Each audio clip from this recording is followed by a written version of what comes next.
Voilà, vous êtes bienvenus. Merci, mesdames et messieurs, très chers amis, bonjour. C'est une grande joie que de vous accueillir. Pour celles et ceux que je n'ai pas encore eu le plaisir de rencontrer, je m'appelle Nicolas Michel.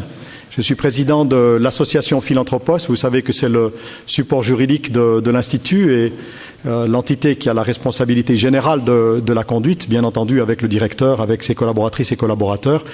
Mais je suis aussi très heureux de pouvoir vous accueillir aujourd'hui au nom et pour le compte de la Fondation Philanthropos qui est très présente et qui l'est ici particulièrement par son président, Monseigneur l'archiduc d'Autriche. Merci.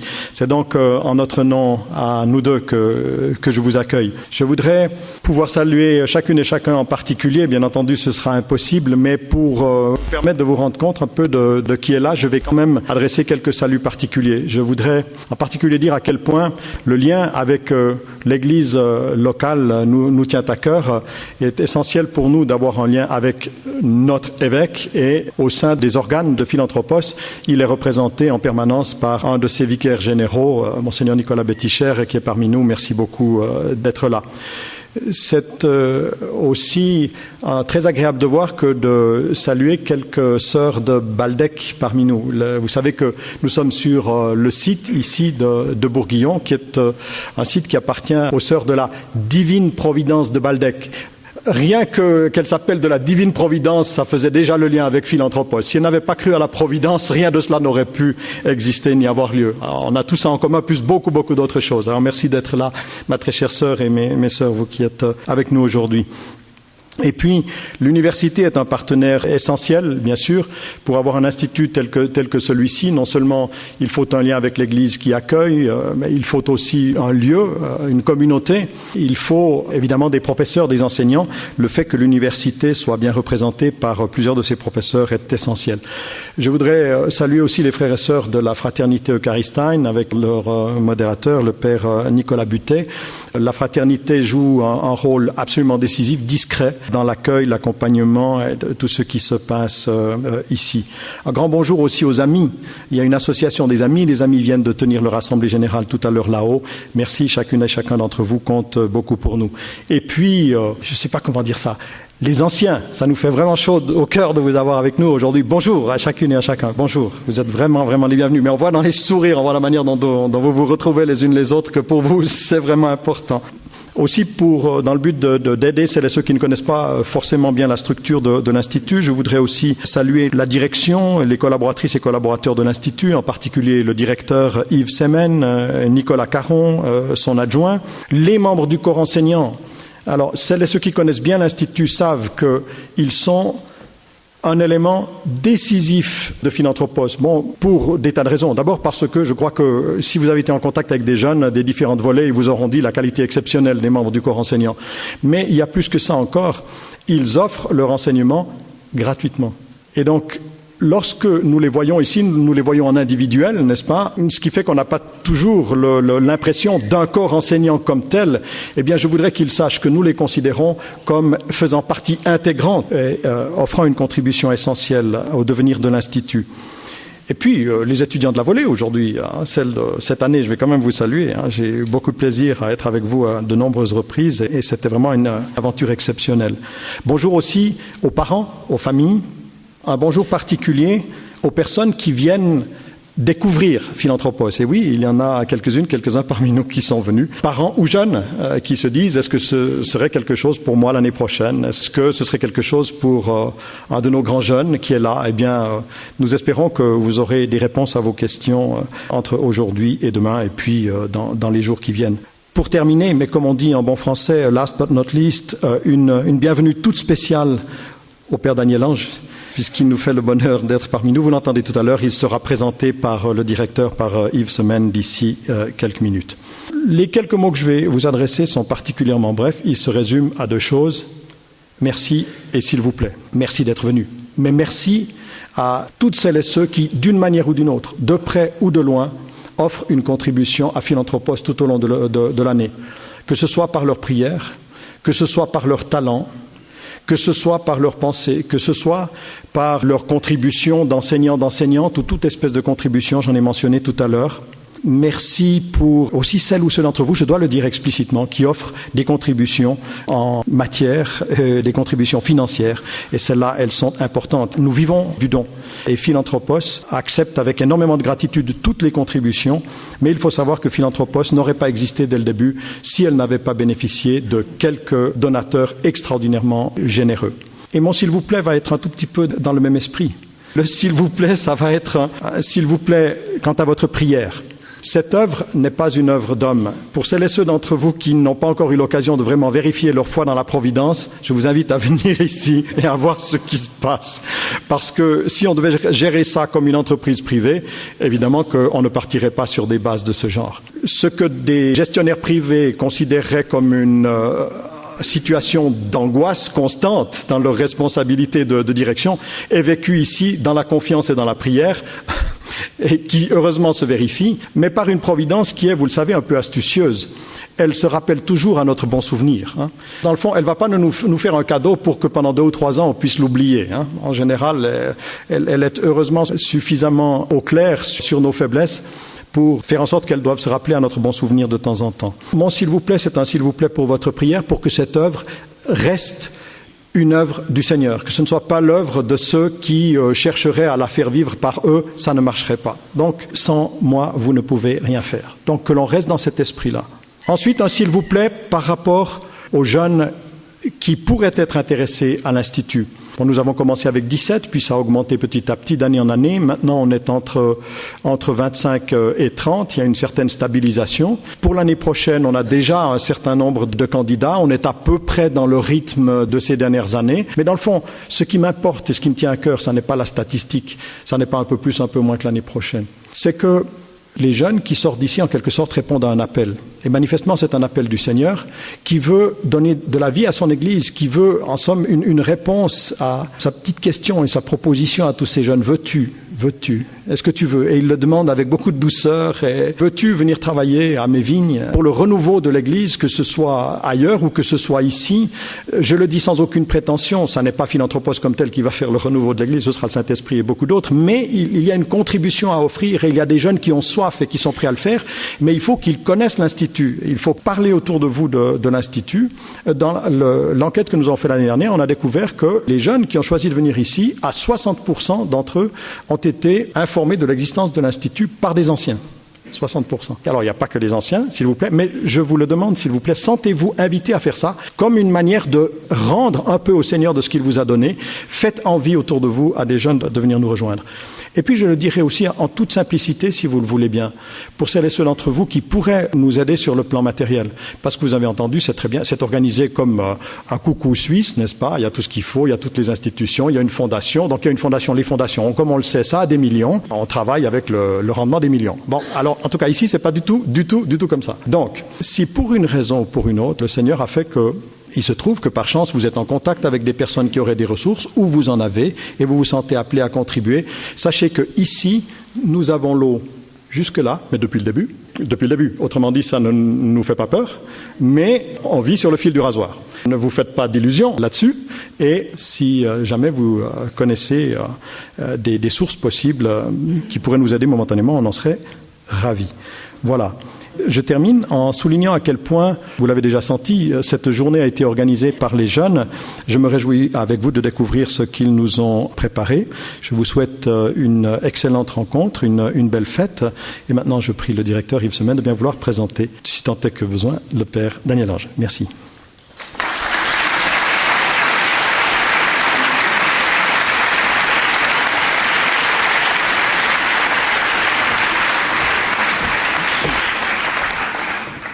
C'est une grande joie pour nous d'accueillir aujourd'hui le Père Daniel Ange, et cela à plus d'un titre.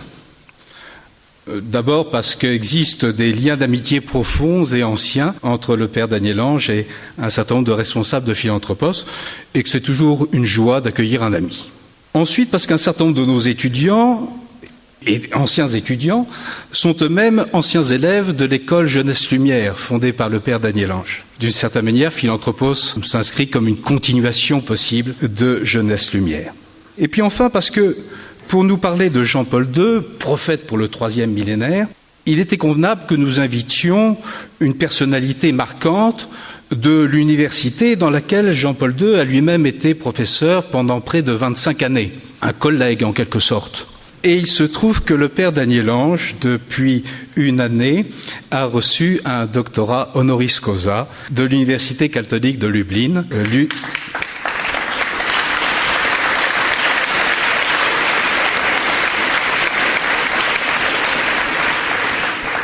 Qui est maintenant l'université de Jean-Paul II et qui porte désormais son nom. Alors pourquoi avons-nous choisi de consacrer cette 5e journée de rencontre de Philanthropos à l'évocation de Jean-Paul II comme prophète pour le 3e millénaire? Il y avait pour cela au moins 3 bonnes raisons.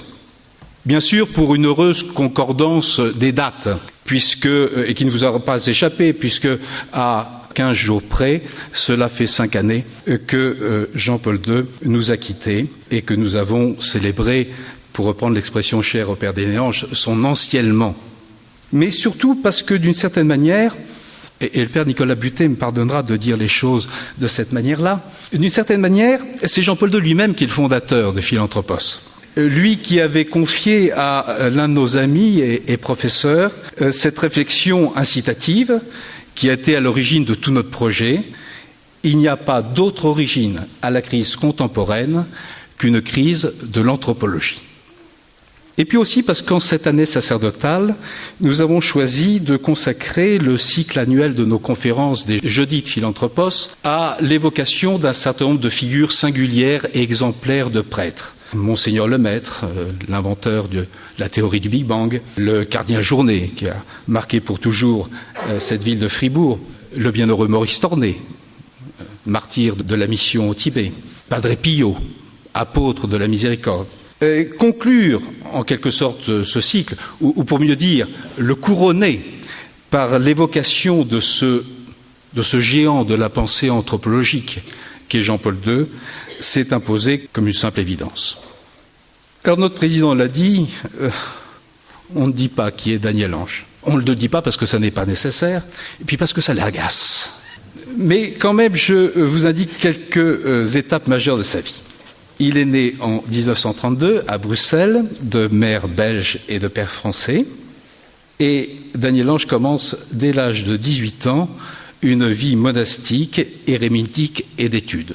À 2 jours près, cela fait 60 ans aujourd'hui qu'il a pris l'habit.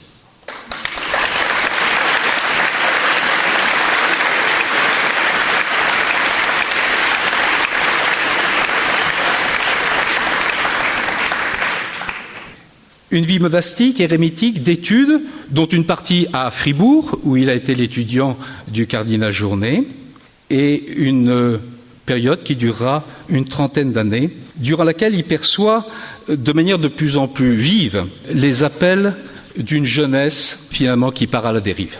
Il est ordonné prêtre en 1981 à Lourdes par le cardinal Gantin, légat de Jean-Paul II, et il réalise assez vite que finalement les meilleurs apôtres des jeunes, ce sont les jeunes eux-mêmes. Mais pour qu'ils le soient véritablement, il faut qu'ils soient formés.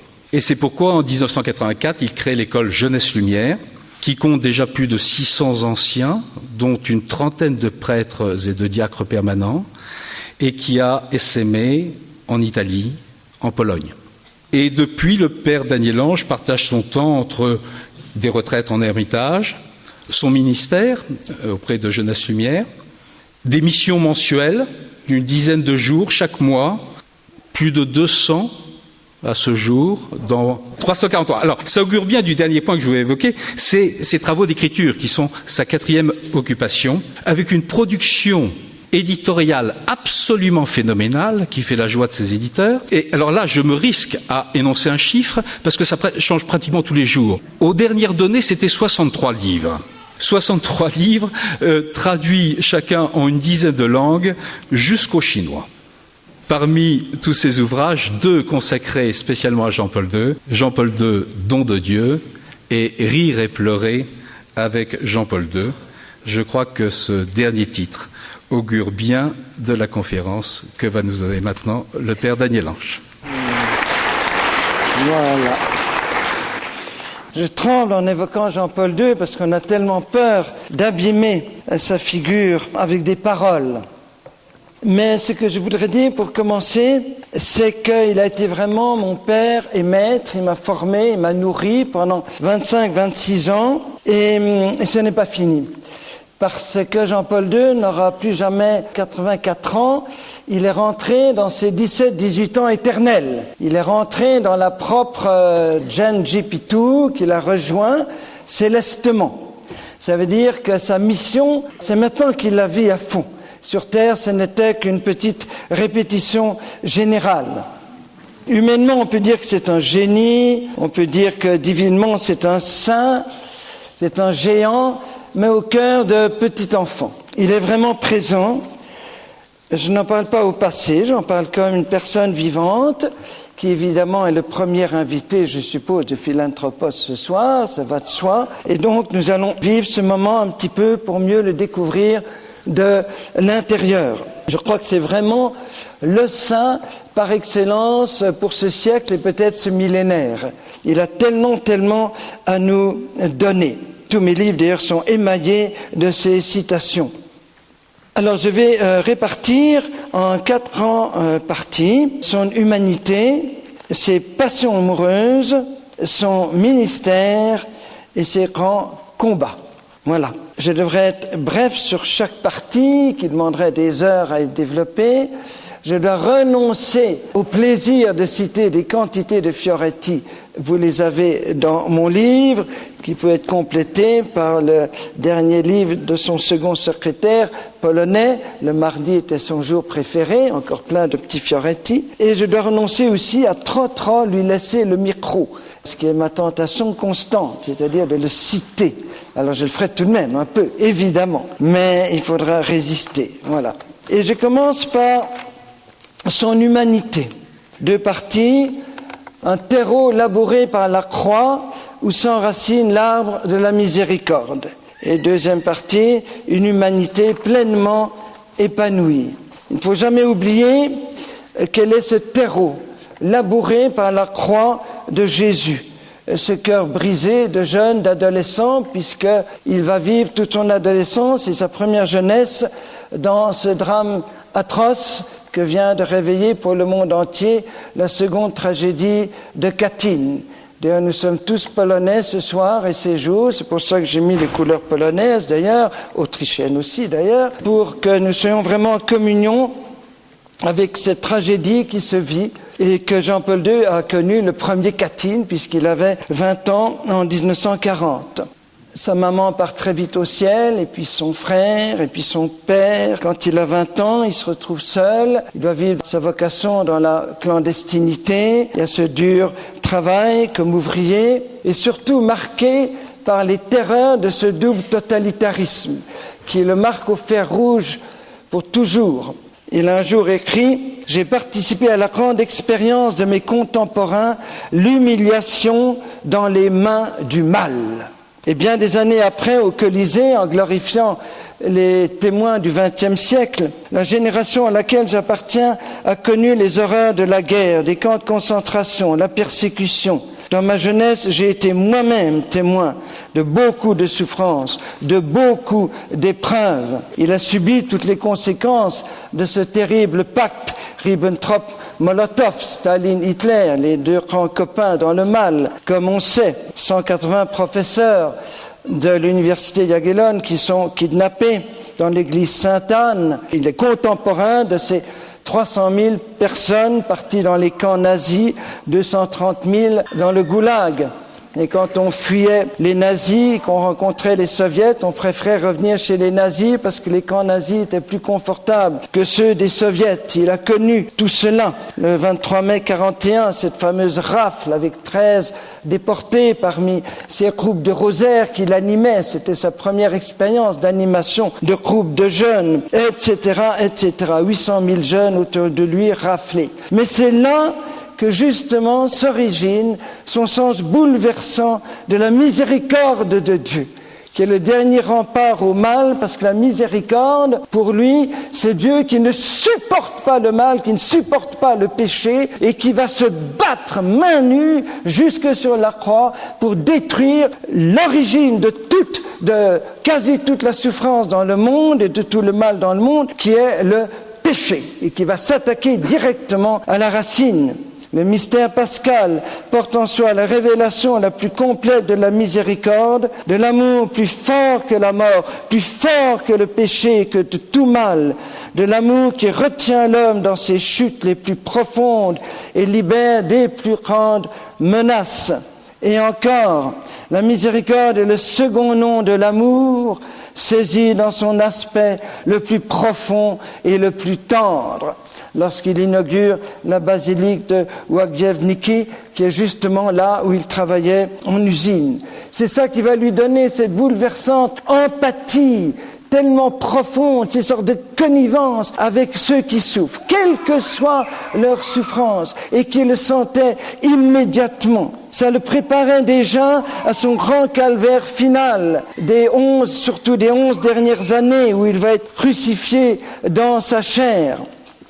Mais ce qu'il y a d'étonnant, c'est que c'est comme pour le cœur transpercé de Jésus, il devient source de vie. C'est la blessure qui devient glorieuse, que l'amour rend glorieuse. Et c'est extraordinaire que tant et tant de souffrances, de drames, ne l'ont pas renfermé sur lui-même, ne l'ont pas écrit, n'ont pas suscité le ressentiment, l'esprit de vengeance, mais au contraire, il va s'épanouir dans un merveilleux équilibre humain. C'est très important pour nous, qui allons passer par des moments très difficiles durant ce siècle, de nous rappeler comment Jean-Paul II a vécu ces grandes tragédies et comment il en est sorti plus homme que jamais. Ce n'est pas une espèce de femmelette, un homme plus ou moins raté ou tellement blessé qu'il ne peut pas donner le meilleur de lui-même. Il va être passionné par la vie, c'est un grand enthousiaste, il voit toujours le plus beau, il voit toujours les belles choses. Il se passionne pour le théâtre dès l'âge de 11 ans, tant que c'est pas clandestin, il peut encore jouer dans les hôpitaux, sur les places publiques. Passionné, amoureux, fou de la nature, de la beauté, de la création, ne cessant de s'émerveiller, de s'éblouir. C'est pour ça, c'est mardi ou 2 fois par mois, il s'enfuit dans la nature pour passer toute une journée de désert, ces semaines dans le Val d'Aoste, ces messes sur le sommet, à côté du sommet du Mont Blanc, etc. Il tâche de ne jamais rater un lever, un coucher de soleil. Après Denver, dans les Rocheuses, il oserait dire « Tu vois la beauté du monde, tu vois Dieu ». Et c'est là que s'enracine aussi une autre chose extrêmement actuelle, tout ce qui touche à l'écologie. On l'a appelé le pape vert. Il y a ce mot extraordinaire de lui, cette capacité de contemplation et de connaissance, cette découverte d'une puissance transcendante de la création doit nous conduire à découvrir notre fraternité avec la terre à laquelle nous sommes liés à partir de notre Créateur. Si la nature n'est plus violente et humiliée, elle redevient la sœur de l'homme. Voilà, il a répété inlassablement que l'homme n'est pas le prédateur, mais le serviteur, pas le tyran, mais l'intendant d'une création qui lui est confiée comme une fiancée, non à violer, mais à aimer et servir. Et là, c'est prophétique, bien plus qu'il y a 15 ans quand il a dit cela, avec toute la deep écologie, le panthéisme totalitaire, la géobiologie sacrée, la divinisation de Gaïa, l'antispécisme, l'homme détrôné pour être maintenant dominé par l'animal, etc. Tout ce que vous savez. Donc là aussi, prophétique. Voilà. Sa passion du sport, le ski, etc. Et surtout, cette passion pour tout ce qui relève de la créativité artistique. Il aimait énormément quand chacun pouvait donner le meilleur de lui-même dans le théâtre, la musique, la danse. Il en a choqué certains en faisant danser des danses aborigènes dans Saint-Pierre, etc. Mais pour lui, c'était l'inculturation de l'Évangile qui trouve sa créativité. Et puis, cette fidélité dans l'amitié. L'homme du monde entier qui demeure profondément polonais, qui a besoin de ses amis polonais, de se retrouver entre nous comme cela. Et restant raciné dans sa terre natale, avec cet équilibre, ce cœur ouvert à tous. Jusqu'à la fin, il va recevoir encore des camarades de collège, chaque année, à Castel Gandolfo.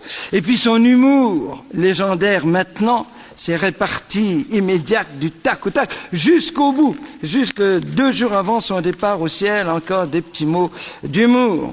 À l'hôpital, votre opération n'est pas grave, Saint-Père. Réponse, ça dépend pour qui. Voilà, jusqu'à la dernière minute. Un pape extrêmement libre qui va bousculer toute l'étiquette, le protocole, les habitudes du Vatican, qui va humaniser, j'oserais dire, cette fonction papale et la rendre tellement proche de nous, avec des trucs qui n'arrivent qu'à lui, appelant en direct la Rai Uno pendant une émission, etc. Enfin, on pourrait multiplier les exemples, ça n'en finirait pas. Voilà. Et au plus profond de tout cela, la joie qu'aucune souffrance n'arrive à ôter, parce que c'est la joie du Christ ressuscité. Et j'aime beaucoup ce mot de lui, la beauté de la joie est aussi importante que la beauté de l'amour, parce qu'elle est fruit de l'amour. 2e chapitre, c'est passions amoureuses. Et évidemment, avant tout, celle-ci.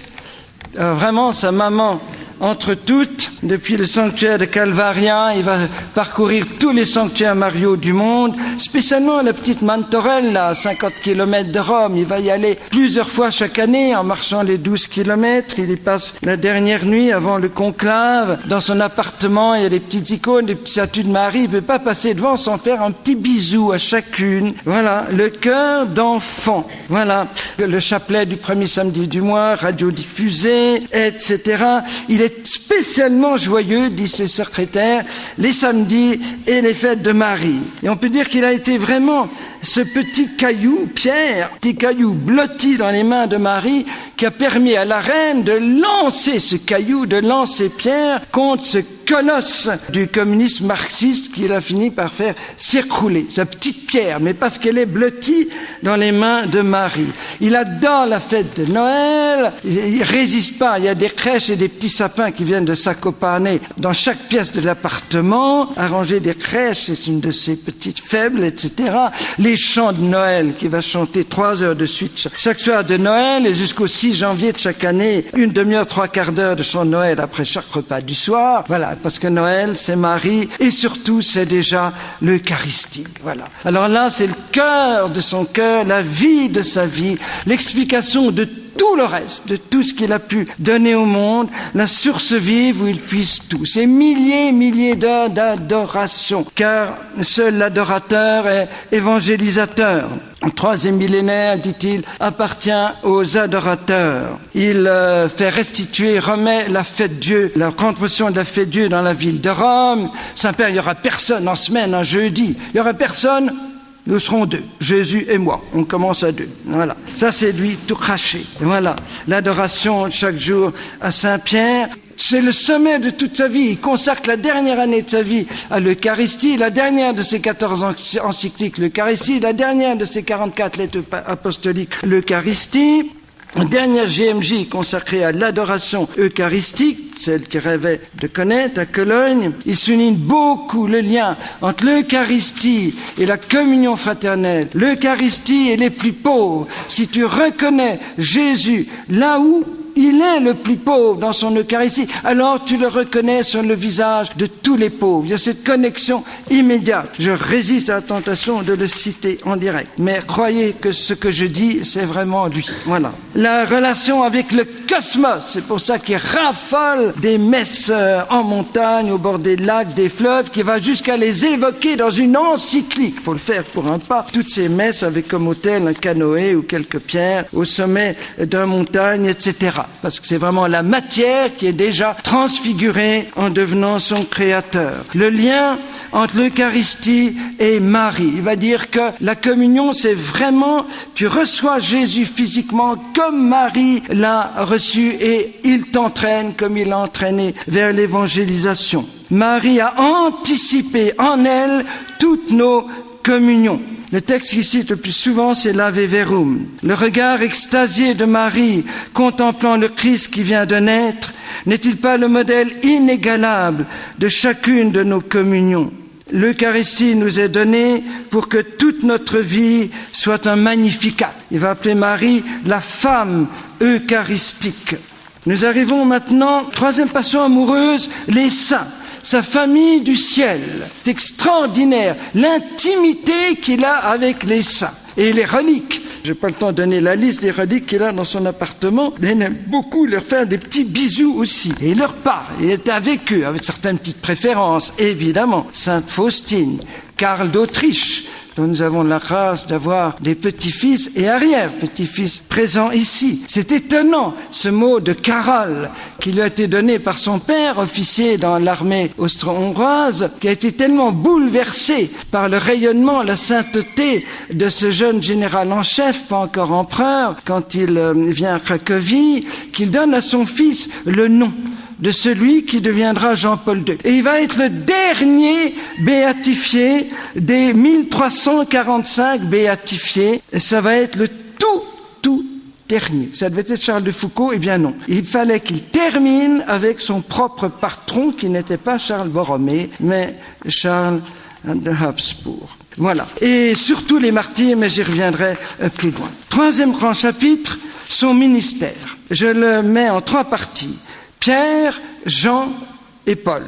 Pierre, évêque de Rome, il a pris avec un sérieux extraordinaire son ministère d'évêque du diocèse de Rome. Il a pu visiter 317 sur les 333 paroisses de Rome. Et à la fin, quand il ne peut plus bouger, c'est toute la paroisse qui vient à la salle Paul VI pour qu'il puisse les accueillir. Sinon, il passe chaque dimanche, quand il n'est pas en voyage, dans une paroisse de Rome.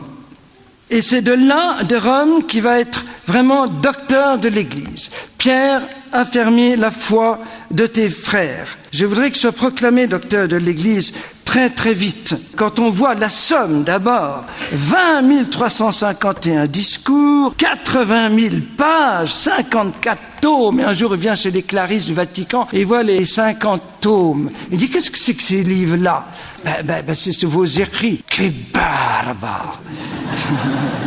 Voilà, ça c'est lui. Oh, mais j'ai cité un fioretto que j'ai dit que je n'en citerai pas. 1160 audiences, 1500 privés, 10 000 publics, 14 encycliques, 41 exhortations apostoliques, 11 constitutions apostoliques, etc., etc., etc. Il a abordé tous les sujets pour jeter la lumière de la vérité sur le travail, le social, le politique, la sexualité, la souffrance, l'amour et la vie, sur toutes les vérités de la foi, Marie, l'Esprit Saint, la rédemption, etc. Tout flasher cette lumière de Dieu pendant un quart de siècle. En plus, ce que jamais un pape n'avait fait, eh bien, des écrits perso, 3 autobiographies, 3 interviews, livres-interviews, des poèmes, plus toutes ces interviews improvisées à la télé. Mais c'est là où j'en arrive à Jean. Parce qu'avant d'être Paul, et pour être Paul, il est Jean. L'homme qui n'est que prière. C'est bouleversant. C'est ce qui a le plus frappé, impressionné tous ceux qui l'ont approché, de près ou de loin. Toutes ces nuits, si nombreuses, prosternées, les bras en croix, comme on le fait au pèlerinage de Calvaria. Quand on entendait à la fin, quand il marche comme ça, avec un petit murmure, eh bien, il est en train de prier. Il n'a pas manqué un seul chemin de croix, où qu'il soit. Même à Einsiedeln, où il disparaît, la police panique parce qu'il a découvert, pendant sa demi-heure de sieste, il a découvert un petit chemin de croix au 3e étage, etc. Le rosaire tous les jours, surtout sur sa terrasse, et la puissance de sa prière, tous les miracles qui ont eu lieu par sa prière, de son vivant. Et il nous fait quelques confidences. La prière est la première tâche, la première annonce du pape, la première condition de son service de l'Église et le monde, la première expression de la vérité intérieure de l'homme. Parce que si l'homme n'est pas en contact avec son Créateur, il n'est pas pleinement humain. Le bédouin dans le désert, la carmélite, le trappiste dans ce couvent, le malade sur son lit d'hôpital, dans les souffrances de l'agonie, l'homme actif dans la plénitude de la vie, l'homme opprimé, humilié, partout. L'Église s'étend aussi loin que la prière. Elle s'étend partout où il y a un homme qui prie. La prière est l'élément constitutif, dira-t-il, de l'existence humaine, qui est l'existence avec le monde vers Dieu. Encore, vous savez qu'il a été formé en voyant son Père prier à genoux. Et tout de même une dernière citation. Chaque jour, le pape est un pèlerin à travers le monde entier. Se révèle ainsi une sorte de géographie de la prière du pape. Il est appelé à une prière universelle, où le souci de toutes les églises lui permet d'exposer devant Dieu toutes les joies, les espoirs, les souffrances, les angoisses que l'Église partage avec l'homme d'aujourd'hui. J'ai dit cela parce que pour nous aujourd'hui, demeurer fidèle à Jésus devient impossible sans cette prière profonde, prolongée, saisissant toutes les occasions, s'abîmant dans l'adoration. Nous ne tiendrons pas dans toutes les tempêtes déjà présentes et qui s'annoncent. Ce sont nos racines. Notre âme ne sera pas arrachée. Quelques feuilles peut-être, quelques branchages en passant, mais nous ne serons pas arrachés si nous sommes enracinés dans le cœur de Dieu. Il y a un mot extraordinaire de Sœur Faustine, plutôt de Jésus à Sœur Faustine, mais que j'applique à Jean-Paul II. De Pologne sortira l'étincelle qui préparera le monde à mon retour. Et je pense que c'est Jean-Paul II, cette étincelle. Nous arrivons à Paul, cette passion missionnaire. Il se réfère autant à Paul qu'à Pierre, en tant qu'évêque de Rome. Saint-Père, rappelez-vous qu'entre Santiago et Tokyo, il y a un petit bled qui s'appelle Rome, et peut-être vous arrêter de temps en temps. Réponse, n'avez-vous jamais lu, allez dans toutes les nations, etc. Voilà, 12% de son temps hors de Rome, 1/8 de son pontificat, c'est impressionnant, 28 fois le tour de la terre, etc. On n'en finit pas de décliner tous ces pays visités, 129 nations visitées en 104 pays. L'apôtre des nations, le Paul de notre temps. Et tout spécialement l'Afrique, 14 fois en 42 nations, nous verrons pourquoi. Voilà, s'adressant dans un stade à des musulmans à Rabat, devant le roi, au Japon. Ce que je n'ai pas cité, c'est un petit mot qui circulait à la Curie, qui a beaucoup fait rire Jean-Paul II. Quelle est la différence entre le Saint-Esprit et le pape? Le Saint-Esprit est partout, le pape va partout. Et il en a ri comme vous riez. Voilà. Et il dira, chaque voyage est un authentique pèlerinage au sanctuaire vivant du peuple de Dieu. Si la vérité est en moi, elle doit éclater. Je ne peux pas la nier au risque de me nier moi-même. Je dois l'annoncer partout. Et il y a un mot très émouvant en Azerbaïdjan qu'il improvise quand il va dire « Je veux crier Jésus jusqu'à mon dernier souffle ». Et nous verrons comment. Encore de lui. Enfant, j'étais grand marcheur et je suis devenu grand voyageur. Je veux continuer de l'être. Je dois faire encore un long chemin. Je cherche à le faire toujours dans la prière. Mais ces voyages sont un moment privilégié où je peux vous toucher, vous embrasser. La plus grande aspiration de l'Église est de donner une voix à ceux qui souffrent. Pour cette raison, le pape doit voyager comme les apôtres. Et encore, ce sont des voyages d'annonce de l'Évangile à toutes les latitudes, dans une sphère planétaire, des voyages d'amour et de paix. Et c'est comme ça qu'il va décliner l'Évangile dans toutes les langues, toutes les cultures. Il se donne une peine incroyable pour apprendre même des petits dialectes dont il ne devra prononcer qu'un seul discours en passant dans tel village. Il rend les peuples à leur fierté, à leurs racines, à leur origine. Il leur parle de leur gloire, de leur saint. Il remet des peuples humiliés debout. Il favorise les cohésion nationale. Il prêche des retraites entières à tout un peuple, comme au Canada, pendant 10 jours, de l'Atlantique au Pacifique. Partout, il rassemble autour de l'agneau eucharistique. Surtout, il entraîne toute l'Église dans cette nouvelle évangélisation dont il a été le promoteur, dont il reste le boostant, est-ce qu'on peut dire ça? Il nous booste dans la nouvelle évangélisation. C'est pour ça que j'en parle ici, parce que tout ça nous concerne, que je dois l'annoncer partout, tout autour de moi, dans ma sphère. Vous voyez, il va beaucoup aimer se servir des médias. Un jour, il dira, le pape doit obéir à une certaine instance qui s'appelle Eurovision. Je dois obéir aussi à ça. Voilà. Il se sert de tous les moyens possibles pour atteindre le cœur de tous. Il va dire que la nouvelle évangélisation, c'est le plus haut service rendu à l'homme. Parce qu'il ne sert à rien d'élever le niveau de vie matériel d'un peuple si l'abondance des biens étouffe l'espérance de la vie et qu'on se suicide dans les pays riches. Il osera dire, en parlant de Saint Martin de Tours, que l'évangélisation est la première des charités. Donner la vérité, c'est la première des charités. Que c'est le plus grand service humanitaire. Il a des paroles d'une force extraordinaire là-dessus.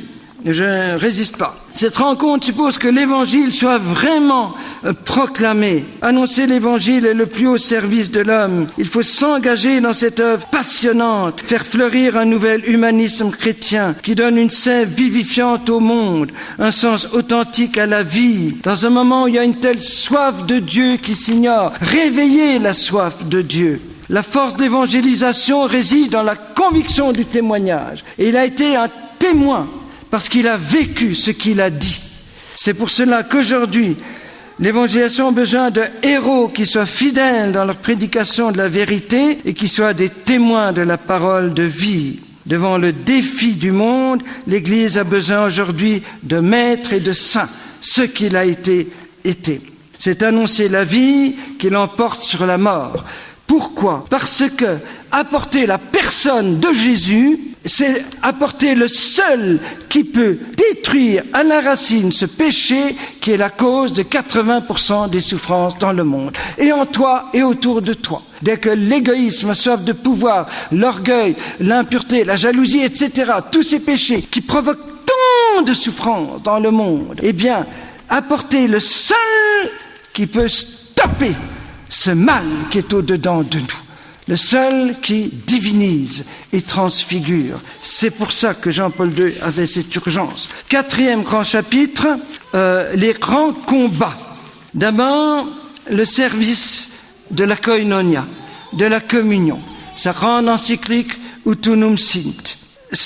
Pour aider à ce combat, ce pardon qu'il demande 164 fois dans ses différents voyages. Ce pardon aux frères orthodoxes, aux frères protestants, etc. Tous ceux qui ont pu être blessés au long de 2000 ans d'histoire de l'Église par les péchés des membres de la Sainte Église.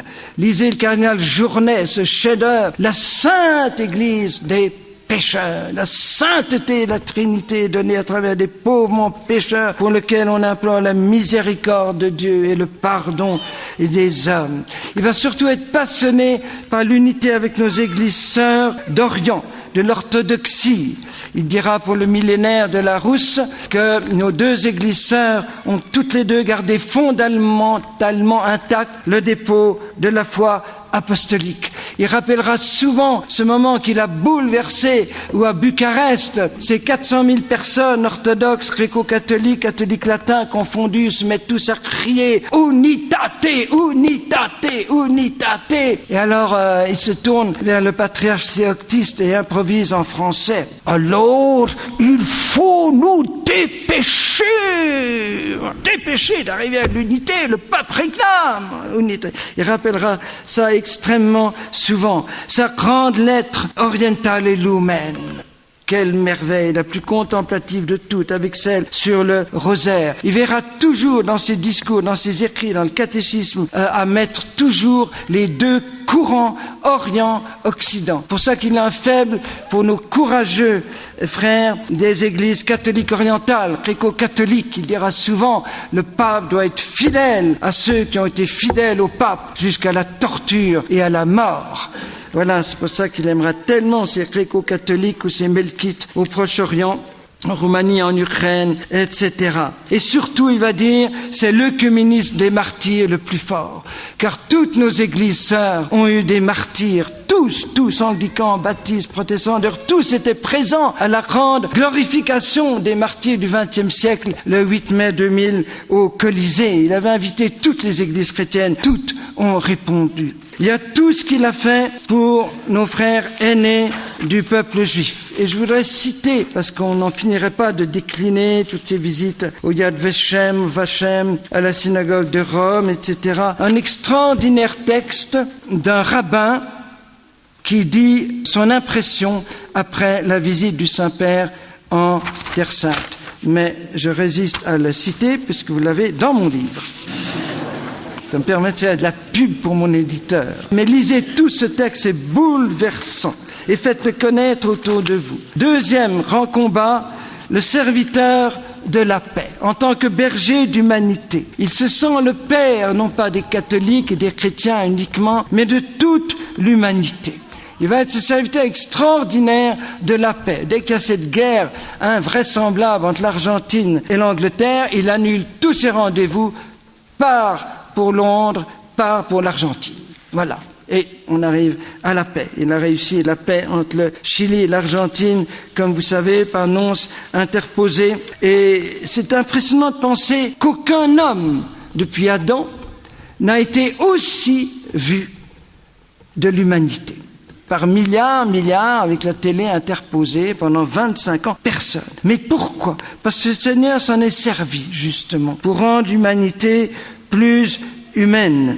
Et quand on pense qu'il y a 17 millions de gens qui ont participé à ces audiences et célébrations, voilà. Rappelons-nous qu'il a fait passer les ambassades auprès du Saint-Siège de 85 à 174. C'est pour ça qu'il y avait ces 200 chefs d'État ou premiers ministres ou rois et reines présents à son enseignement. Quel signe! Toute l'humanité se rassemblant autour de cet homme. Et surtout, il va en profiter pour crier au nom des pauvres. Il a un jour dit, ce pape, sang de votre sang, os de vos os, vient pour parler devant toute l'Église, devant l'Europe et le monde, de ces nations et populations oubliées. Il vient pour crier en votre nom. Il dit ça en Afrique. Il a un faible pour l'Afrique parce que justement, c'est le continent tellement marginalisé. Je fais mienne l'option pour les pauvres. Je m'identifie à elle. Moi, Jean-Paul II, j'élève ma voix suppliante. Je ne peux pas me taire quand mes frères sont menacés. Ici, je me fais la voix de ceux qui n'ont pas de voix, la voix des innocents qui sont morts. L'eau, le pain leur manquait. Tant de ces cris qu'on pourrait multiplier. Ayant vécu dans un pays qui a dû beaucoup lutter pour sa liberté, ma Pologne, un pays exposé aux agressions et pressions de ses voisins, j'ai pu parvenir à une profonde compréhension des pays du tiers-monde, autre type de dépendance, souvent économique. J'ai compris ce qu'est l'exploitation. Je me suis aussitôt mis du côté des pauvres, des déshérités, des opprimés, des marginaux, des sans défense. Ça, c'est Jean-Paul. Il n'a peur de rien ni de personne. Il harangue les gens de la mafia en Sicile. On va se venger d'ailleurs sur sa cathédrale à Rome. Ceux qui sont tachés de sang humain en répondront à la justice de Dieu. Levez-vous, pas de place pour l'inertie et la lâcheté, pour lutter contre le mal. Voilà, c'est harangue de cet homme. Je le dis parce que les jeunes, votre génération, n'avaient pas connu le super sportif Jean-Paul II, jeune pape de 60 ans. Et donc, c'est pour qu'ils aient droit aussi à savoir ce qu'il a été à une époque, mais qui va rester jusqu'au bout de sa vie. À ceux qui fomentent la guerre est une aventure sans retour, qu'aucun gouvernement n'aille jamais jusqu'à charger d'armes les fragiles épaules d'un enfant. Les enfants sont sacrés, jamais plus les uns contre les autres, jamais plus de vos mains laissez tomber les armes à la main, on ne peut pas aimer. Nous poussons le cri de l'humanité, ça suffit, au nom du Seigneur, nous crions arrêtez, à l'ONU, devant tous les chefs d'État du monde. Le pape, quelle fierté d'appartenir à une église catholique qui a de tels papes aussi saints les uns que les autres, les uns après les autres. Mais je ne vais pas parler des autres parce que sinon j'en finis pas. Voilà. Face aux persécuteurs, l'homme est faible quand il est victime, plus faible encore quand il est oppresseur. Ceux qui oppressent sont les plus faibles.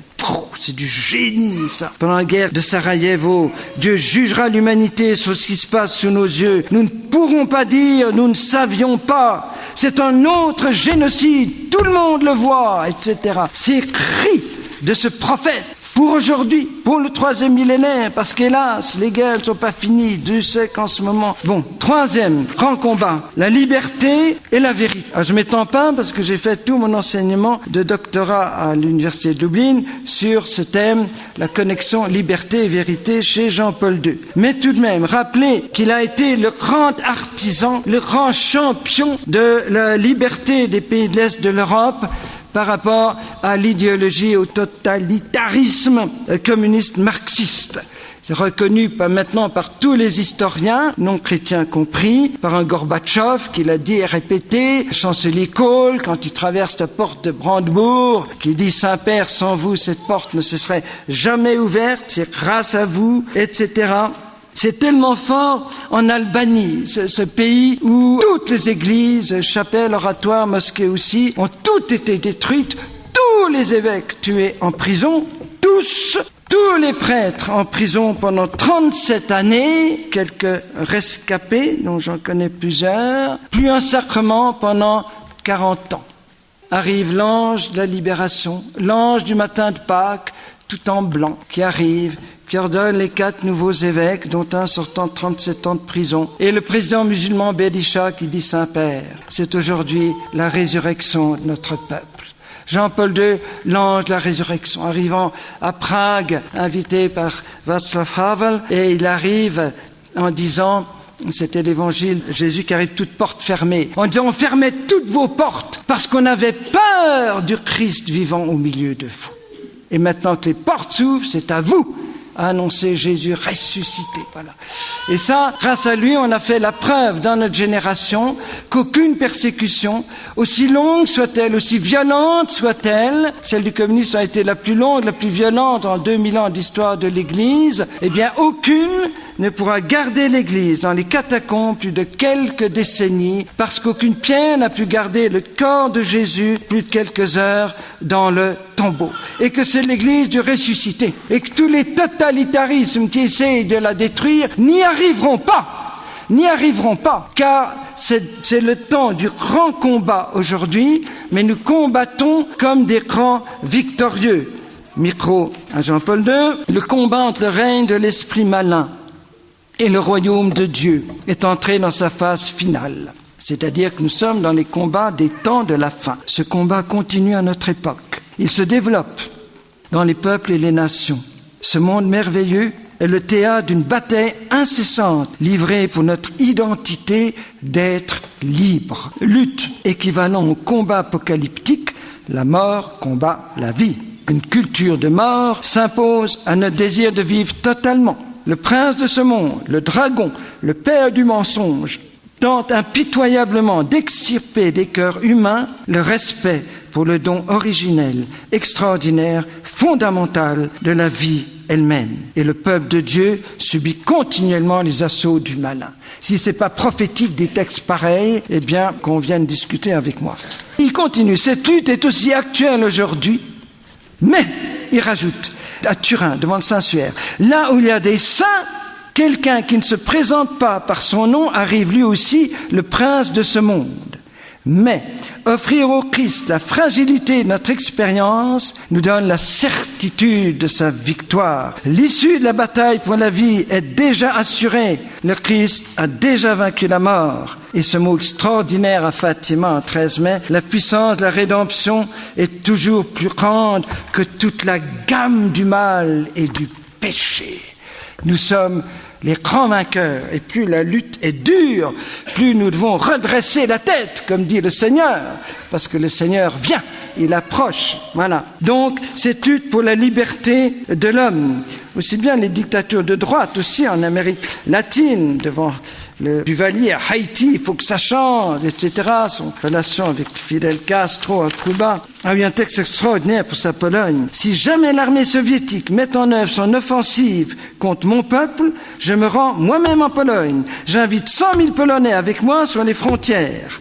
Il suffira d'élever 100 000 icônes de la Vierge devant la puissance des troupes soviétiques pour mettre un terme définitif à cette invasion. Ça, c'est du Jean-Paul II, tout craché. Ça faisait trembler ses collaborateurs de la Curie. Jusqu'où ce qu'il va aller, mon Dieu, dans quel truc il va nous mettre et tout ça, voilà. Mais c'est parce qu'il a fait l'expérience des totalitarismes qu'il a très bien perçu cette montée d'une idéologie païenne, d'une idéologie occidentale, virant au totalitarisme, à la pensée unique. Et il a détecté extrêmement tôt parce qu'il en avait l'expérience. Et là aussi, il va se mettre à crier. Je résume sa pensée parce qu'il y a tellement de textes. Dieu rejeté au cimetière, l'homme se retrouve en enfer. C'est Auschwitz et le Goulag.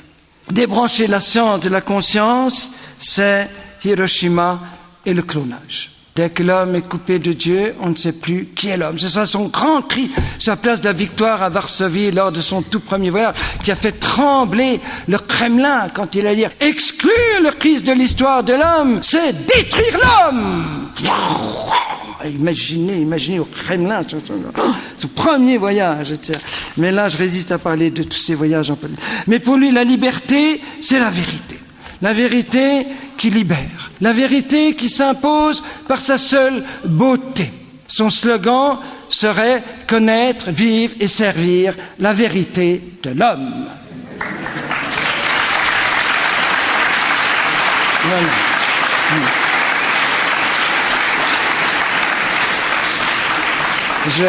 Je vois que vous êtes très cultivés, vous connaissez vos auteurs, c'est très bien, très bien.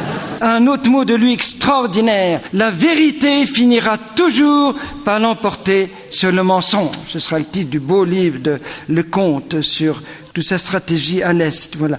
Et une certitude pour lui, aucune société ne peut se construire longtemps sur le mensonge. Tôt ou tard, le mensonge s'écroule. Voilà. Et c'est pour ça qu'il aimait tellement ce jeune prêtre, Jerzy Popieluszko, béatifié le 6 juin de cette année, justement le jour du cœur eucharistique de Jésus. Il en avait des reliques dans son appartement, parce que c'est vraiment le prêtre pour le XXIe siècle. Le prêtre, avec Jean-Paul II et lui. C'est le prêtre de la vérité qui n'a pas peur, du courage de la vérité. Quand il disait, peu avant d'être atrocement assassiné, le courage est une victoire sur la faiblesse humaine, une victoire sur la peur. La seule chose dont nous devons avoir peur, c'est de trahir le Christ pour quelques zloty de calme éphémère ou quelques euros. Voilà, ce grand courage. Et il aimait énormément Jerzy. Lisez les discours à la nation de Jerzy Popieluszko. C'est d'une actualité incroyable. On dirait que c'est dit en France en 2009 et 10. Tout s'applique à la situation en France, face à un même totalitarisme rampant. On pourrait résumer que l'homme, le voici, et il montre le Christ en sa passion.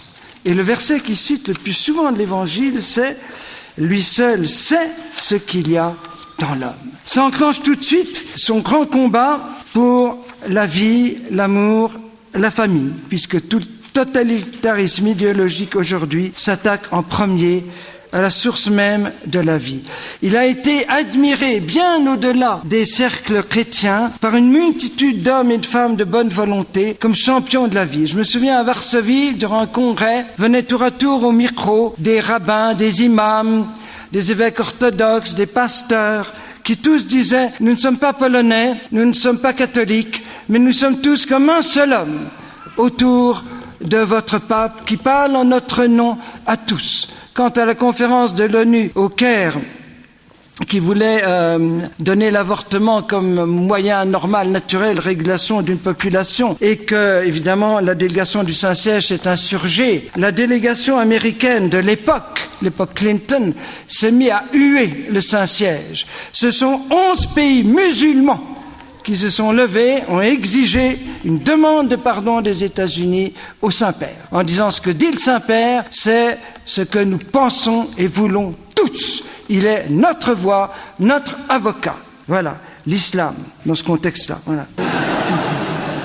Non, en fait, je ne vais pas partir sur une autre piste, qui est celle des martyrs aujourd'hui de l'islam, mais je ne vais pas tout aborder, voilà. Et il a le sens tellement fort que partout où l'homme est fragile et faible, là est Jésus. Dans le tout petit, dans le sein de sa maman, il y a certainement Jésus, crie-t-il une nuit de Noël, dans une homélie. Et vous connaissez cette charte qui est plutôt une symphonie à la beauté, à la splendeur de la vie, qui voudrait presque apprendre par cœur, lire, relire chaque année, Evangelium Vitae. Je suis sidéré de voir que dans mes différents enseignements, conférences, quand je fais lever la main qui a lu Evangelium Vitae, alors je ne fais pas ici, sauf Philanthropos, évidemment, le peu de mains qui se lèvent. En France, c'est stupéfiant. Un texte qui est bien plus actuelle aujourd'hui qu'il y a 15 ans, qui est vraiment notre charte pour le combat pour la vie. Avec ces mots extraordinaires, c'est la guerre des puissants contre les faibles. La vie du plus faible est dans les mains du plus fort. C'est la mort de la vraie liberté qui menace la famille, menace l'homme.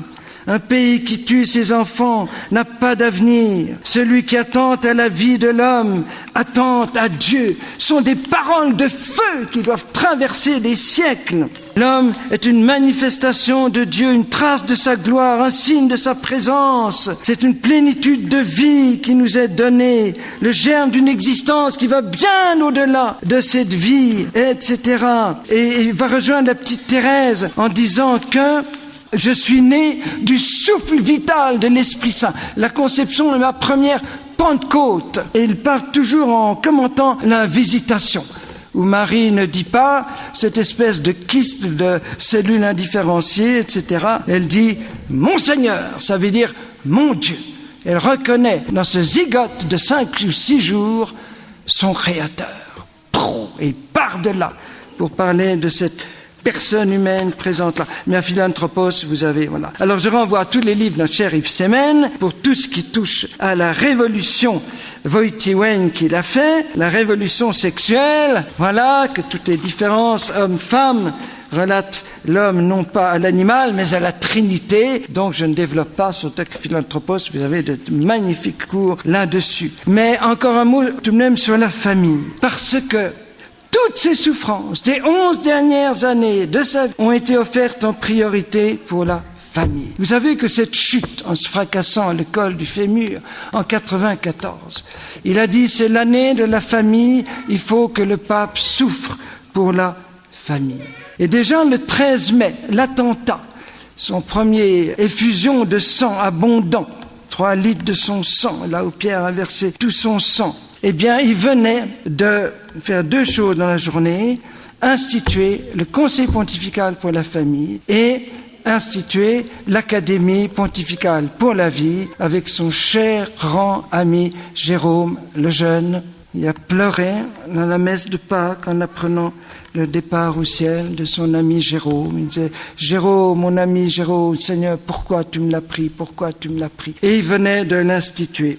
Premier président fondateur de l'Académie. Ils avaient déjeuné ensemble. Et quand Jérôme arrive le soir à Paris, le taximan qui dit, vous savez ce qui est arrivé? On a tué le pape, on a tué le pape. Et Jérôme en a eu un tel choc au cœur qu'il a été hospitalisé exactement le même nombre de jours que son ami Jean-Paul II dans la clinique Gemelli. On n'a pas le temps de parler du 13 mai, ce serait tout un enseignement là-dessus. Mais les journées mondiales de la famille, on les oubliera. Sa lettre aux enfants, aux familles, aux parents, où il va dire 7 fois ce mot d'effusion de l'Esprit Saint. C'est de cette effusion de l'Esprit que naît la force intérieure des familles, comme aussi la puissance capable de les unifier dans l'amour et la vérité. L'amour ne peut être approfondi que par l'amour répandu par le Saint-Esprit.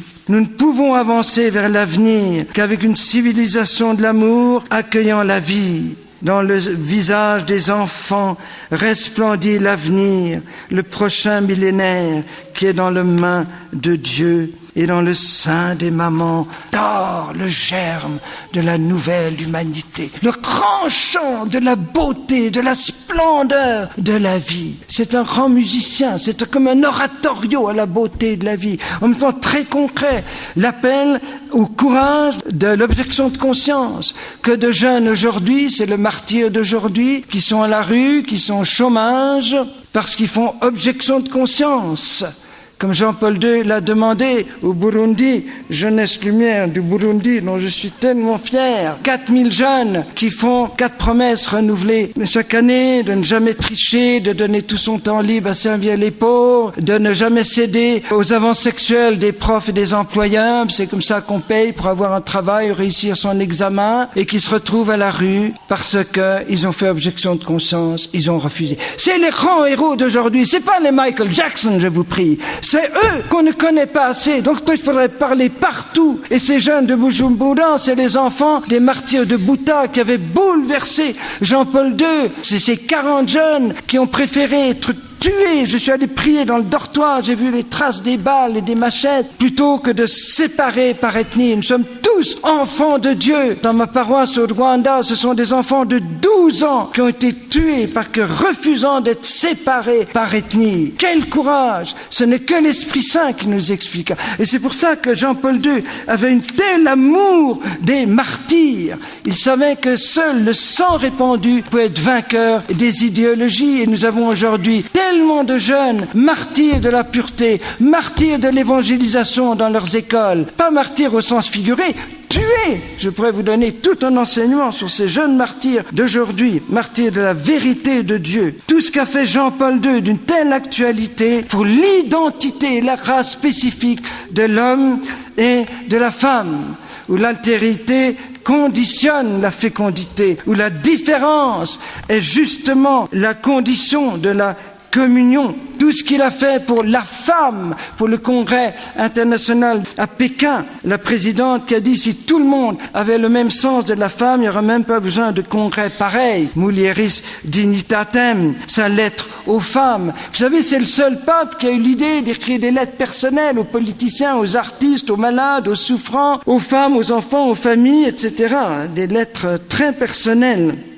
Il y a eu cette grande victoire quand il y a eu Pékin +5 à New York avec ce vibrant exhortation d'une femme de la délégation du Saint-Siège au nom du Saint-Père. Et alors, l'ensemble des pays d'Asie, d'Afrique, d'Amérique latine qui ont refusé ce qu'on voulait leur imposer, ces aberrations, ces abominations des mères porteuses, des seins maternels loués, etc., de l'homoparentalité, etc. C'est grâce au combat du Saint-Siège que tous ces pays ont dit non, vous tombez sur la tête, vous perdez le bon sens humain. Et aujourd'hui, évangéliser, c'est ramener au simple bon sens humain. Encore une chose pour Jean-Paul II, tous ces grands combats qu'on pourrait multiplier, il a compté sur les jeunes. Il a formé 5 générations successives de jeunes. Il y a des grands JMJ que nous connaissons tous, mais surtout son attitude.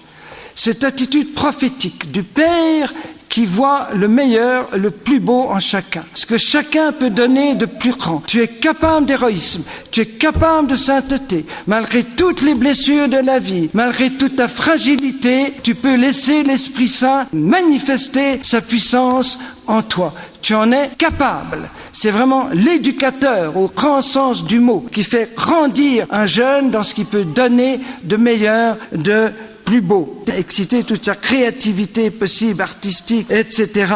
Déjà, il avait vécu ça intensément en Pologne, dans les groupes Oaza qu'il allait animer clandestinement dans les Tatras. Je suis allé en Pologne en 81, pendant l'état de guerre, j'ai vu tout ça de très près. On peut dire qu'il a été comme le sacrement du Père du ciel pour une multitude de jeunes. C'est-à-dire le signe visible, tangible, l'épiphanie du Père invisible. J'espère que je ne suis pas hérétique, la figure du Père. Il a été la guérison d'une multitude de jeunes qui n'ont jamais connu de Père digne de la paternité de Dieu, qui n'ont jamais connu de Père qui soit des vrais Saint Joseph. Et lui l'a été pour tous ces jeunes. Je pourrais donner tant et tant d'exemples, parce qu'il a su trouver le parfait équilibre entre l'exigence et la miséricorde, la vérité et l'amour. Il a été fort et tendre à la fois. Il a été très doux et très strict en même temps. Mais on savait que tout ce qu'il exigeait, c'était par amour. C'était par amour de ces jeunes, à qui il demandait beaucoup, sachant qu'il pouvait donner beaucoup. Ça a été la force de sa pédagogie, d'être un ami exigeant, un éveilleur, un entraîneur. Celui qui fait exister l'autre, qui se sent heureux d'exister parce que le regard qu'on porte sur lui est un regard d'émerveillement, d'admiration. Et aussi parce qu'il a signé par sa vie tout ce qu'il a dit, il l'a vécu. Vous serez à votre tour, dit-il aux jeunes, maître, éducateur, éveilleur et père. Et déjà, Léopold Tyranowski, qui avait été un grand éducateur pour lui dans sa jeunesse, qui disait de lui, il voulait être éducateur de cette divinité intérieure de l'homme, servir la vie divine en chacun. Il voulait la dévoiler à chacun de ses jeunes camarades. Dieu est en nous pour que nous ne l'enfermions pas dans les limites étroites de notre âme, mais pour nous faire sortir de nous-mêmes.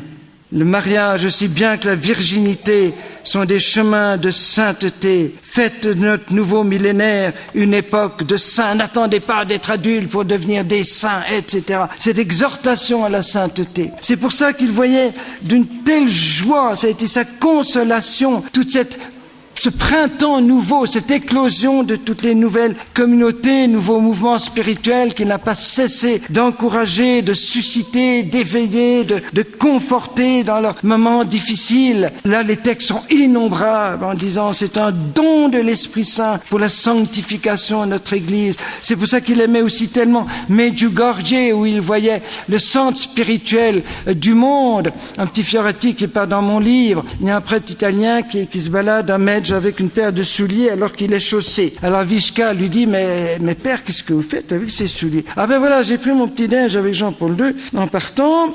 Il m'a dit tu vas à Medj? Eh bien écoute, comme je ne peux pas y aller moi-même, je te donne ma paire de souliers. Et comme ça, les souliers du pape reviendront avec la sainte poussière de Medj. Il avait fait venir de la terre et une plante de Medj pour la baiser chaque matin dans sa petite chapelle, etc. Mais ça c'est des Fioretti et j'ai dit que je n'en dirais pas. Terminons par sa Pâque finale, qui a été l'évangélisation du monde de la souffrance.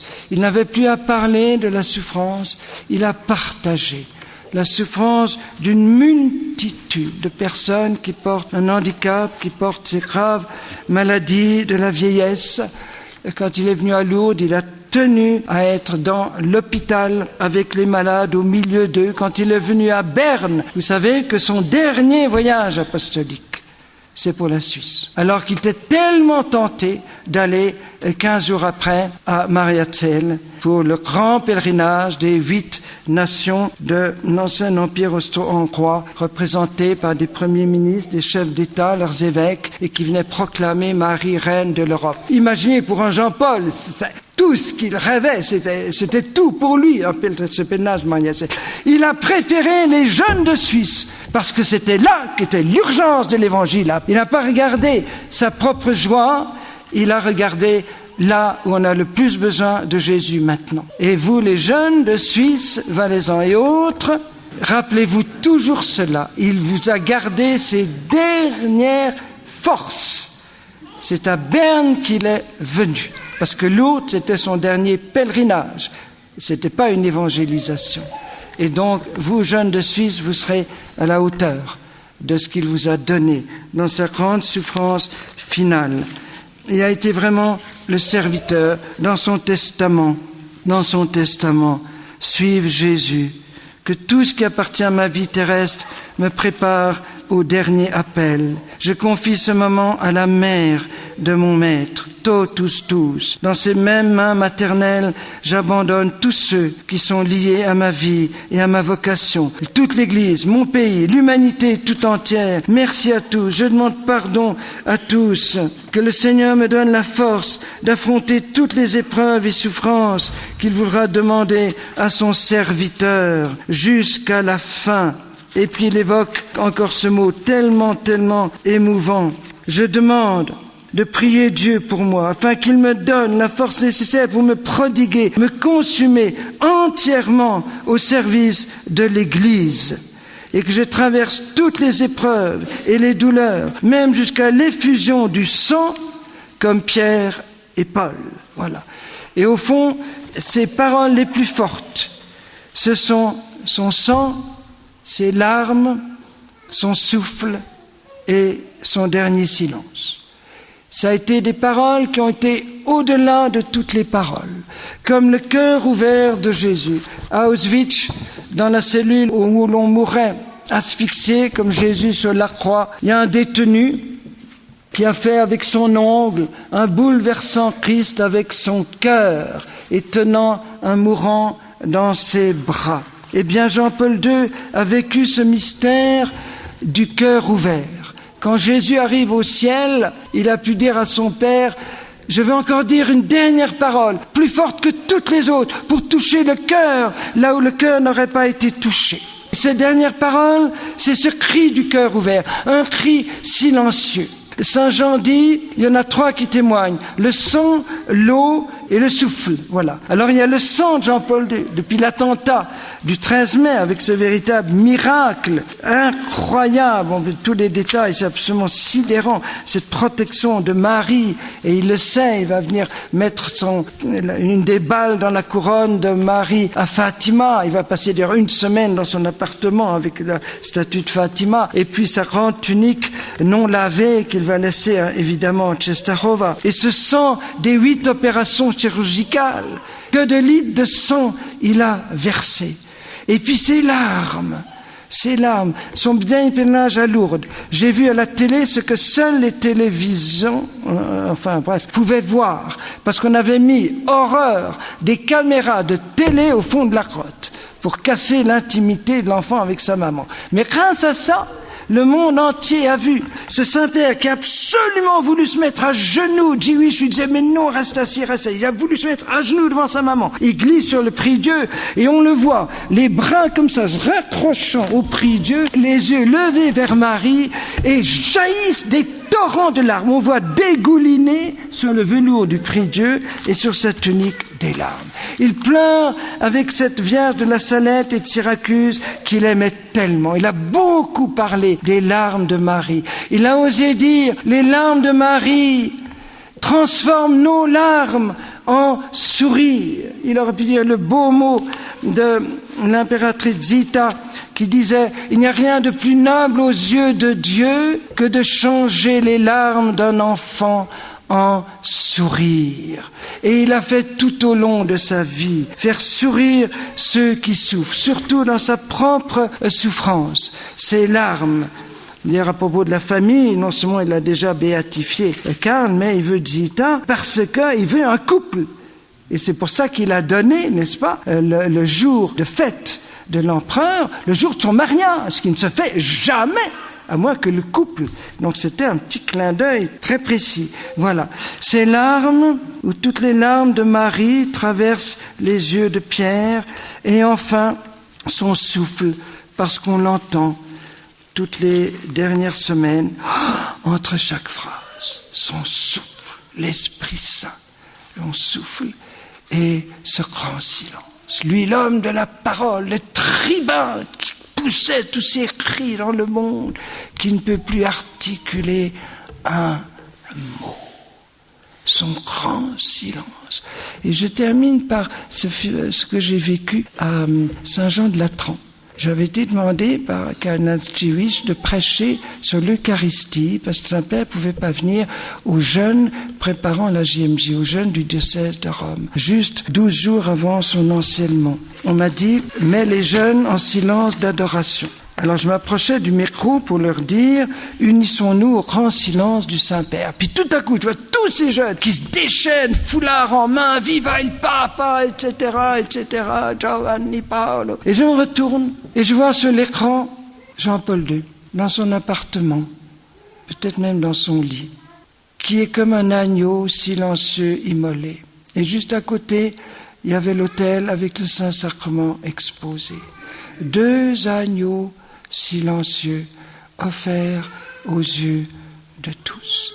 Et alors le Saint-Père essaie d'articuler une bénédiction, il n'y arrive pas. Alors il fait un immense geste, comme pour rattraper par le geste, un immense signe de croix, très lentement. Et ces milliers de jeunes plongés dans un silence total pendant une demi-heure. Le silence du berger avait induit le silence d'adoration de son peuple. Voilà, on pourrait continuer des heures et des heures sur Jean-Paul II. C'est crucifiant de faire des choix. Mais tout ce que j'ai dit, ça le montre comme prophète. Parce que nous allons vivre et devons vivre comme il a vécu. Amen. Amen. Amen.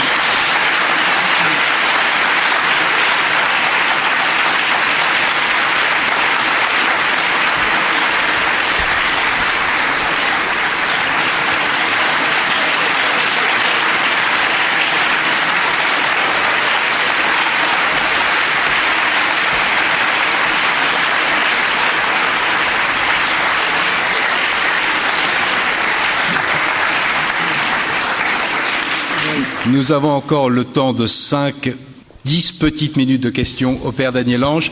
Il y a des micro-baladeurs qui vont vous être proposés par des étudiants. Bonjour mon père. Ton nom c'est Jérémy. Jérémy, parfait. Donc, je me permets une question, parce que la vie de Jean-Paul II est juste magnifique, mais moi mon combat cette année, c'est de ne pas en faire trop, en fait. Et Jean-Paul II en fait énormément. Comment Jean-Paul II peut être mon modèle ?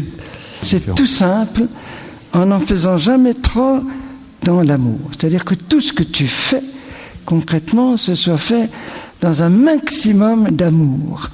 Même si c'est peu de choses, mais que ce peu soit dans un maximum d'amour. Je crois que c'est ça la réponse. Voilà. Merci Jérémy. Imre, c'est ça. Merci mon père. En fait, c'était magnifique, c'était enflammé, soufflé, mais on ne peut pas s'empêcher d'avoir une petite pensée pour notre Saint-Père bien-aimé actuel. Et comment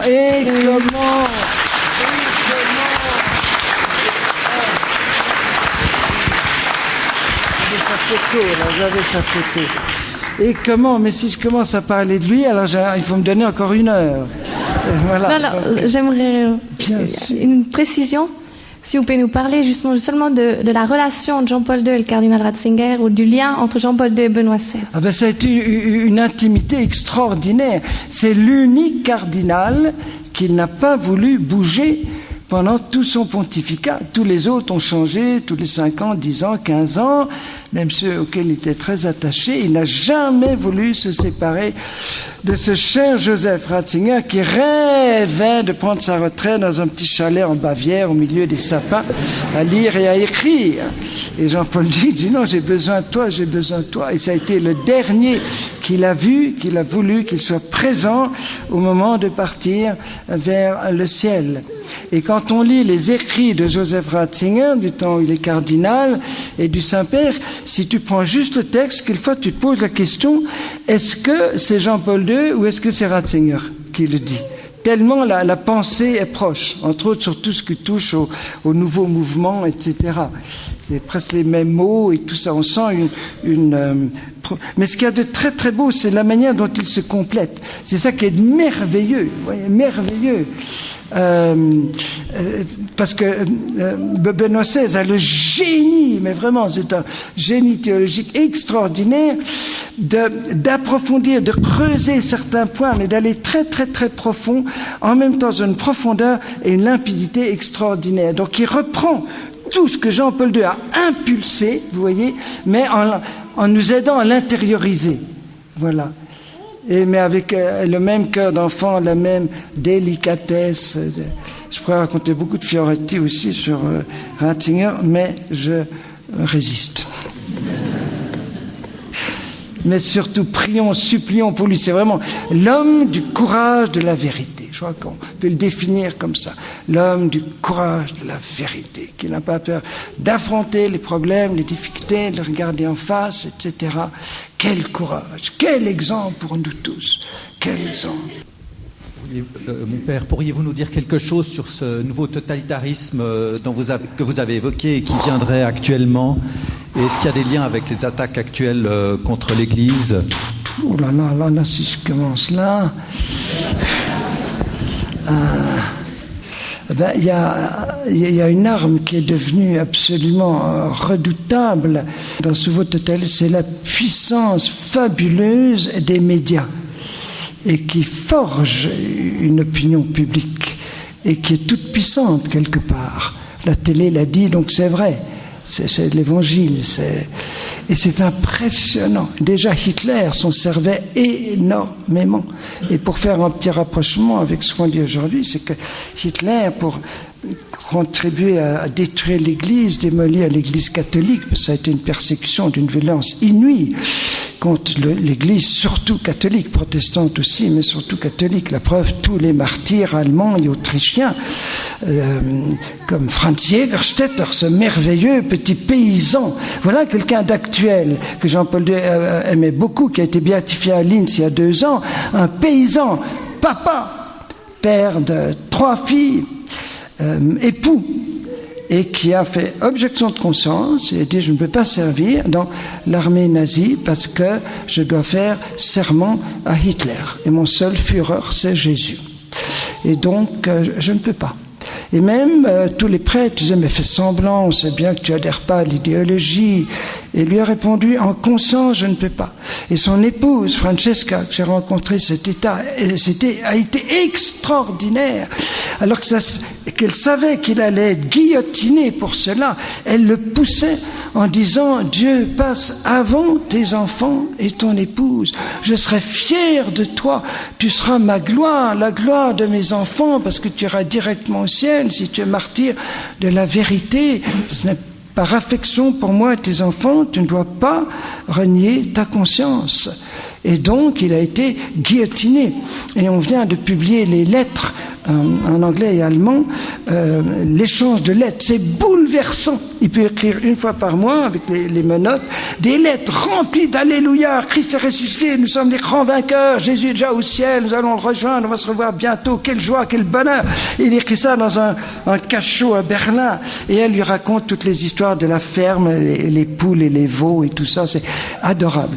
Voilà. Eh bien voilà, l'objection de conscience, voilà, par rapport à un totalitarisme idéologique où on nous impose une pensée unique. Et si tu n'y adhères pas, t'es marginalisé. Tu n'as rien à dire dans la société. Et c'est là où Jean-Paul II a très très bien vu, c'est que ce sera la même chose. Quand Dieu est exclu d'une société, on ne sait plus qui est l'homme. Et la preuve, c'est toutes ces aberrations. Figurez-vous qu'aujourd'hui, dans les textes de l'ONU, on voit que, tenez, heureusement que vous êtes assis, que la différence homme-femme, figurez-vous, c'est purement culturel. C'est dû à l'imagination des judéo-chrétiens.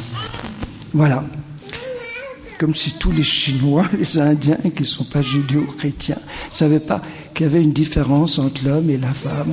Comme si, durant des millénaires, on ne savait pas qu'il y avait une différence entre l'homme et la femme. C'est au moment où, avec tous les trucs scientifiques, on peut, des siècles après, sur un squelette, savoir si c'est le squelette d'un homme ou d'une femme, qu'on va dire il n'y a aucune différence, c'est purement culturel. C'est au moment où tous les scientifiques ont prouvé tout ce que vit l'enfant in situ, voilà, eh bien, les morts porteuses, etc.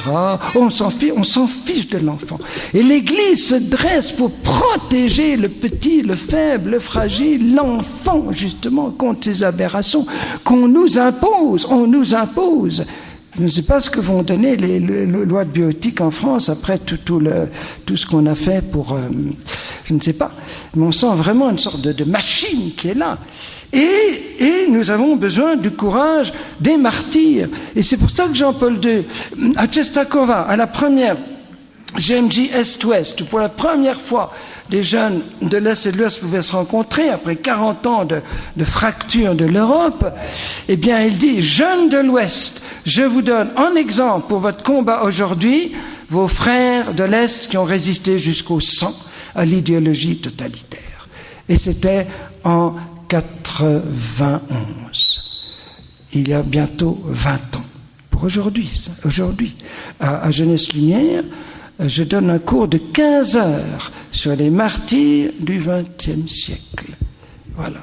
Et aujourd'hui, nous avons, comme j'ai dit, ces martyrs de l'évangélisation, la petite Cassée, la petite Rachel, tuées dans leur lycée parce qu'elles évangélisaient. Et il y en aura d'autres. Mais c'est les martyrs qui sont les grands vainqueurs. Vous voyez, j'ai pas besoin de définir cette idéologie, c'est justement tout ce qui touche à la famille, à la vie, aux faibles, etc. C'est tout ça, on veut changer toute une mentalité, on veut nous déshumaniser, on ne sait plus ce qu'est un être humain. Imaginez un enfant maintenant, il peut avoir 5, 6 parents, etc.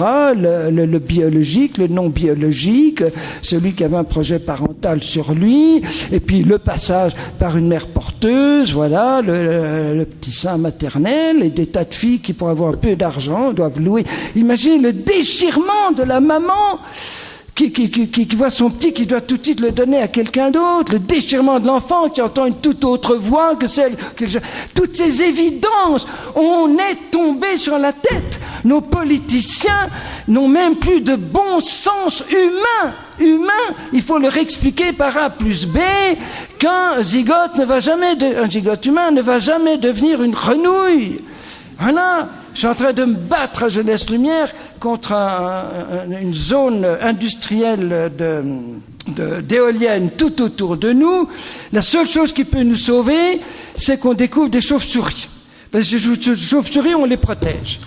Mais les bébés qui ne dorment plus, qui ont le stress, qui obligent la famille à déménager à cause des infrasons continuelles, on s'en fiche des bébés. Mais la chauve-souris, c'est sacré, évidemment, c'est sacré. La chauve-souris, c'est bien au-dessus de l'homme. D'ailleurs, il faut punir l'homme d'avoir exploité la création, il faut le détrôner. Tout ça, c'est des choses écrites, c'est enseigné dans les écoles, en Australie, on enseigne dans les écoles primaires, au Canada, en Espagne, que tu peux choisir librement ton orientation sexuelle, que tout ça c'est tout la même chose, homosexuel, hétérosexuel, bisexuel, bientôt animalosexuel, que sais-je, peu importe, tu choisis ce que tu veux et tout ça. Aux enfants dans le primaire, au Canada, on a supprimé tous les cours de religion, on impose à tous, aux écoles privées, aux écoles catholiques, un cours absolument inimaginable où on défigure le christianisme.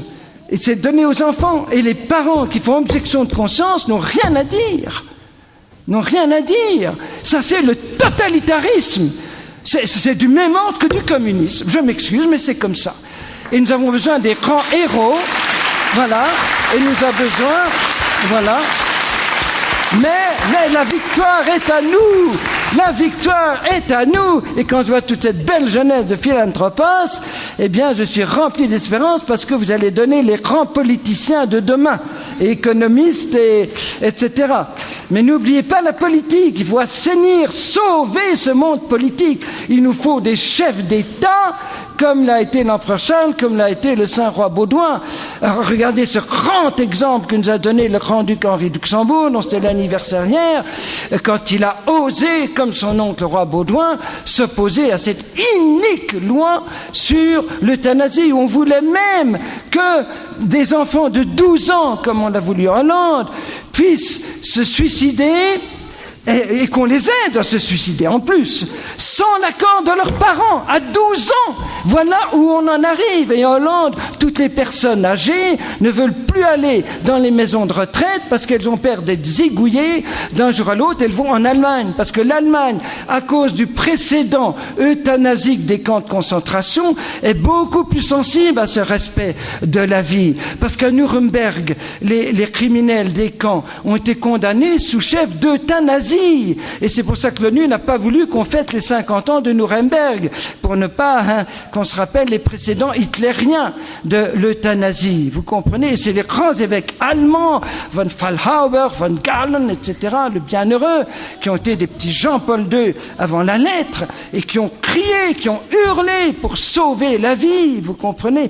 On a besoin de ces grands pasteurs à la Jean-Paul II, parce que le communisme s'est écroulé à cause des martyrs, mais à cause des grandes voix qui ont préféré la prison plutôt que de se taire. Aujourd'hui, on recommence le même silence sur les martyrs du communisme. Il y avait le blackout complet du silence en France. Il a fallu un Jean-Paul II pour dire: l'Église du silence, elle n'est pas à l'Est, elle est à l'Ouest, parce que c'est vous qui avez peur de parler de l'idéologie persécutrice de l'Église. Aux évêques de France, vous n'avez pas le droit de vous taire sur le martyrologe qui s'écrit en ce moment à 400 km de Paris. Vous n'avez pas le droit de vous taire. Quand il vient à Lourdes, il consacre toute son homélie en pleine nuit aux persécutés des pays de l'Est. C'est Jean-Paul II qui a arrêté cette complicité de silence à cause du dialogue, de la main tendue. Voilà. Et on recommence exactement avec les martyrs de l'islam. Aujourd'hui, dans 58 pays où l'Église est persécutée ou brimée,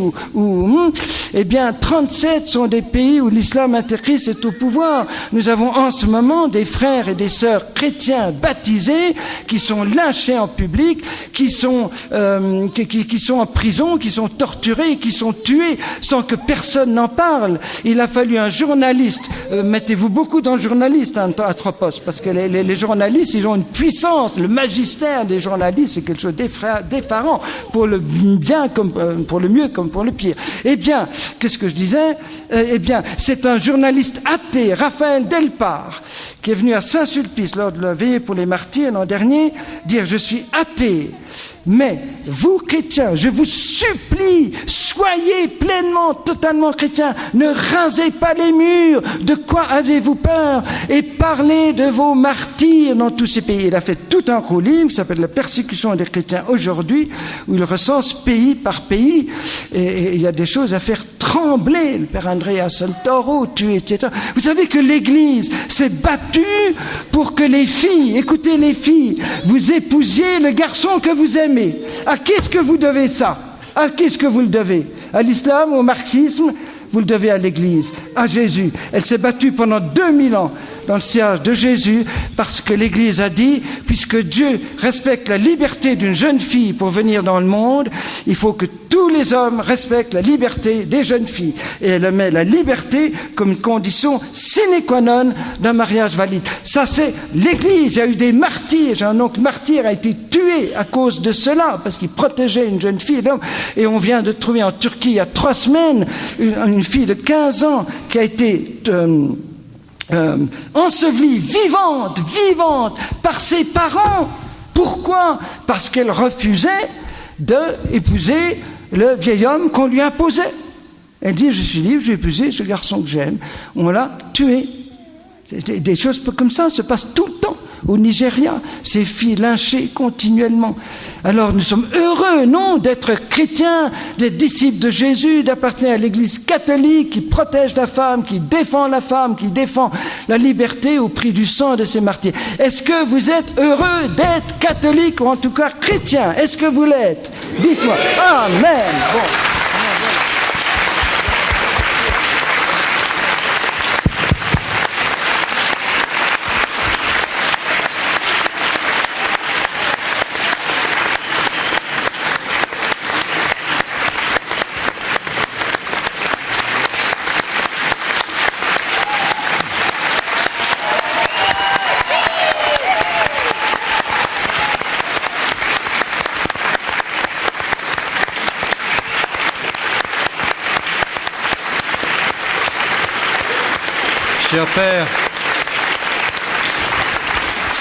Cher Père, nous savions que votre parole à vous aussi était de feu, et une fois encore, vous avez embrasé votre auditoire. Mais voyez-vous, en vous écoutant, j'ai réalisé une chose, c'est que dans la petite introduction que j'ai faite à votre propos, et dans les raisons que j'ai évoquées, qui nous ont conduit à vous donner la parole sur Jean-Paul II, j'avais omis la raison principale. Parce que finalement, le meilleur titre que l'on a à parler de quelqu'un, c'est qu'on l'a beaucoup aimé.